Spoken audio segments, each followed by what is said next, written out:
Ambulance నిర్వాహకుల నిర్లక్ష్యం కారణంగా ఓ నిండు ప్రాణం బలైంది. మెరుగైన వైద్యం కోసం ఆసుపత్రికి తరలించేందుకు అంబులెన్స్లో డీజిల్కు డబ్బులు లేక మలేరియాతో బాధపడుతున్న 4 ఏళ్ల బాలిక మృతి చెందింది. ఈ ఘటన పోలవరం జిల్లా చింతూరు సామాజిక ఆరోగ్య కేంద్రంలో జరిగింది. అంబులెన్స్ సిబ్బంది నిర్లక్ష్యం వల్లే తన కూతురు చనిపోయిందని ఆరోపిస్తూ ఐటీడీఏ కార్యాలయం వద్ద మృతదేహంతో కుటుంబ సభ్యులు ఆందోళన చేపట్టారు.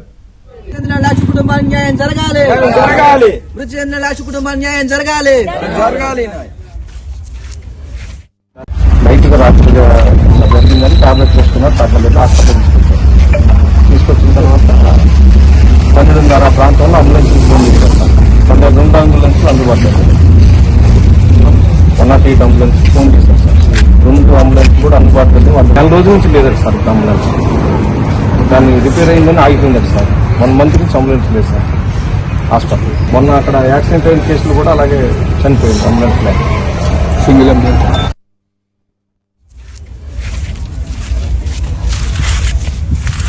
108 నిర్లక్ష్యం 108 నిర్లక్ష్యం 108 అందుబాటులో లేదు. ప్రాణం